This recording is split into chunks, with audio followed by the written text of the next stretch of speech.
চট্টগ্রাম বিভাগে ব্রাহ্মণবাড়িয়া জেলা আর হরিপুর গ্রামে কিন্তু এত সুন্দর একটি রাজার রাজ্য, সেটাতে আমরা আসছি। এখানে আমাদেরকে পরিচয় দিতে হবে কোথা থেকে কেন এসেছি।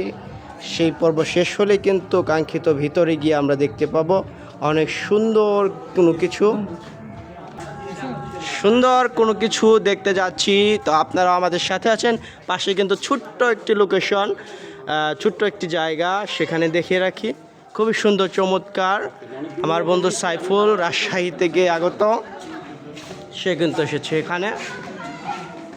আর আমাদের সাথে কিন্তু আমাদের শহীদুল বা আছে, কিন্তু সে কিন্তু এখন এটা ভিতরে নেই, কিন্তু সে কাজের উদ্দেশ্যে কাজ করছে। আর আমাদের বন্ধু নিয়ে আমরা ঘোরাফেরা করছি। খুব সুন্দর একটি জায়গা, দেখেন ভিতরে অনেক সুন্দর একটি লোকেশন, যেটাকে আমার বন্ধুর কাছে জিজ্ঞেস করি যে এখানে আসলে কেমন লাগছে বন্ধু। আসলে এখানে এত সুন্দর একটা জায়গা ছিল ভাবতেও পারিনি। তো সকাল 7টা থেকে 7টায় ঢাকাতে উঠছি, ব্রাহ্মণবাড়িয়া নামছি 12:30টায়। সেখান থেকে আরো 3 ঘন্টার জার্নি করে আসছি। তো জার্নি করার যে একটা ক্লান্তি ছিল, তো এই জায়গাতে মানে দেখার পরে আরো মানে ক্লান্তিটা আরো দূর হয়ে গেছে। ভালো লাগছে এখন ইনশাল্লাহ। এখন অনেক একটি ফিল করছে, অনেক সুন্দর একটি মুহূর্ত ফিল করছে। হ্যাঁ, অনেক ধন্যবাদ। আমার বন্ধু কিন্তু সুন্দর একটি মুহূর্ত ফিল করছে।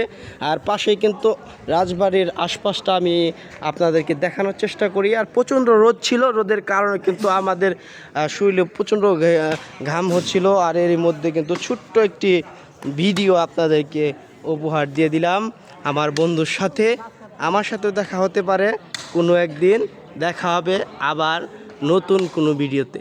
ভালো থাকবেন, সুস্থ থাকবেন, আল্লাহ হাফেজ।